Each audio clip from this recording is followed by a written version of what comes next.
21 मार्च 2026 को इस देश से नक्सलवाद समाप्त।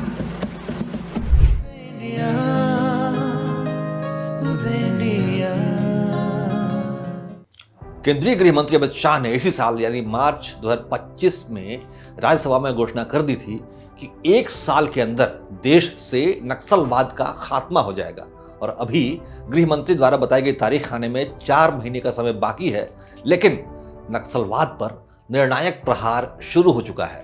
पहले तो लाल आतंक के सबसे खूंखार चेहरे माडवी हिडमा को मंगलवार 18 नवंबर को ढेर कर दिया गया। उसके बाद अगले ही दिन यानी आज 19 नवंबर 2025 को आंध्र प्रदेश के अल्लूरी सीताराम जिले के घने जंगलों में 7 और नक्सली मारे गए हैं। और यही नहीं, हिडमा की मौत के बाद शीर्ष नक्सली कमांडर देव जी को भी गिरफ्तार कर लिया गया है, जिसके ऊपर 131 से ज्यादा सुरक्षा बलों की हत्या का आरोप है। इस खूंखार नक्सली को पकड़ने के लिए सरकार ने 1 करोड़ रुपए का इनाम रखा था और आंध्र प्रदेश पुलिस ने करीब 50 नक्सलियों को गिरफ्तार करने में कामयाबी हासिल की है। इन माओवादियों के पास से पुलिस और सुरक्षा बलों ने बड़े पैमाने पर हथियार और बारूद भी जब्त किए हैं। इसके पहले इसी साल यानी 2025 के मई महीने में सुरक्षा बलों ने छत्तीसगढ़ में ही माओवादियों के पूर्व महासचिव नंबाला केशव उर्फ बसवा राजू को भी ढेर कर दिया था। इसके बाद 208 नक्सलियों ने हथियारों के साथ समर्पण भी किया था।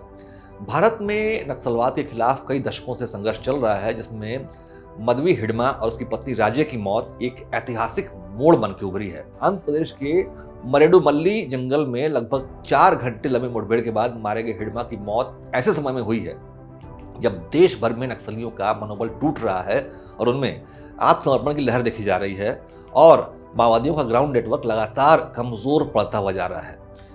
अब ये घटना इस सवाल को जन्म देती है कि क्या नक्सलवाद अब अपने अंतिम चरण में पहुंच चुका है? क्या इस देश में बंदूक की नली से सत्ता हासिल करने का भयानक ख्वाब देखने वालों का अंतिम समय आ चुका है? छत्तीसगढ़ के सुकमा जिले का निवासी मदवी हिडमा आदिवासी पृष्ठभूमि से निकलकर माओवादी आंदोलन के सबसे बड़े चेहरों में एक शामिल हुआ था। वो पीपुल्स लिबरेशन गुरिल्ला आर्मी यानी PLGA की बटालियन 1 का कमांडर और भारतीय कम्युनिस्ट पार्टी माओवादी की केंद्रीय कमेटी का सदस्य था। हिडमा पर कई बड़े नक्सली हमलों की योजना और नेतृत्व का आरोप था, जिसमें दंतेवाड़ा और सुकमा जैसे बड़े हमले शामिल हैं। अपनी उग्र विचारधारा और नेतृत्व क्षमता के कारण हिडमा से खुद नक्सली भी डरते थे। हिडमा पर कई राज्यों में भारी इनाम घोषित था और उस पर कुल घोषित इनाम की राशि लगभग 1 करोड़ रुपए से अधिक की है। हिडमा की उम्र बहुत ज्यादा नहीं थी, वो सिर्फ 43 साल का था और वो माओवादियों की सेंट्रल कमेटी का सबसे युवा सदस्य भी था। हाल ही में हिडमा को दंडकारण्य स्पेशल जोनल कमेटी का सचिव बनाया गया था। हिडमा दंडकारण्य क्षेत्र का ऐसा पहला स्थानीय आदिवासी था जो कि पिछले 45 सालों से जारी नक्सलवादी आंदोलन के हिंसक आंदोलन में इतने ऊपर के पद पर पहुंचा था। वो छत्तीसगढ़ के सुकमा जिले के पूर्वती गांव का मूल निवासी था। हिडमा के बारे में कहा जाता है कि वो 1994-95 के बीच महज 17 साल की उम्र में नक्सली संगठनों में शामिल हुआ था। उसकी पढ़ाई मात्र 7वीं कक्षा तक हुई थी, इसके बाद उसने पढ़ाई छोड़ दी थी। हिडमा ने शुरुआत में दक्षिण बस्तर क्षेत्र के बासागुड़ा, कुंटा, किस्टारम इलाकों में दस्ता सदस्य से लेकर एरिया कमेटी सचिव के रूप में काम किया था, लेकिन स्थानीय होने के कारण हिडमा ने जल्दी ही पूरे दक्षिण बस्तर क्षेत्र में अपनी पैठ बना ली थी। हिडमा ने ही 2007 में दक्षिण बस्तर के उरपल मेट्टा के पास CRPF के 24 जवानों को घेरकर मार दिया था। इसके बाद दक्षिण बस्तर क्षेत्र में हुए कई हमलों में हिडमा का नाम सामने आया था। 10 अप्रैल 2010 को ताड़ी मटला के पास माओवादियों ने घात लगाकर हमला किया था। इसमें 76 जवानों की शहादत हो गई थी, जो भारत के माओवादी आंदोलन के इतिहास में सबसे बड़ी घटना मानी जाती है। इसको भी हिडमा ने ही अंजाम दिया था।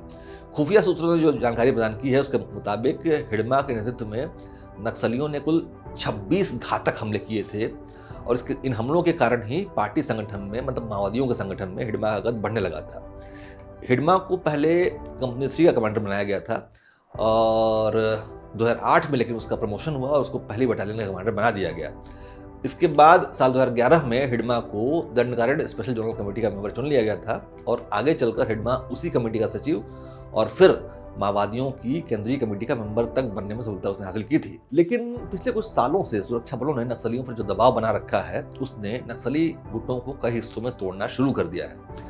अब देखा जाए तो आदिवासी इलाकों के ज्यादातर लोग सरकार के विकास कार्यों से खुश हैं, जिससे नक्सलियों का जनाधार लगातार कमजोर होता जा रहा है। बड़े और अनुभवी नक्सली नेता इस बात को समझ रहे हैं, जिसकी वजह से वो लोग अब सरेंडर कर रहे हैं। पिछले महीने महाराष्ट्र के गढ़चिरौली जिले में माओवादी पार्टी के पोलित ब्यूरो सदस्य और सेंट्रल कमेटी के मेंबर मल्लोजुला वेणुगोपाल राव उर्फ सोनू ने 60 माओवादियों के साथ और हथियारों के साथ समर्पण कर दिया था। इसके बाद जगदलपुर में 208 सदस्यों के साथ स्पेशल जोनल कमेटी के सदस्य रूपेश उर्फ वासुदेव राव ने हथियारों के साथ समर्पण कर दिया था।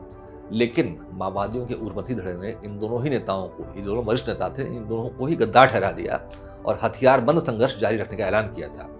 इस हिंसक गुट का प्रमुख चेहरा जो था वो हिडमा था, जो कि अभी भी बंदूक की नली से सत्ता पाने की कोशिश में लगा हुआ था।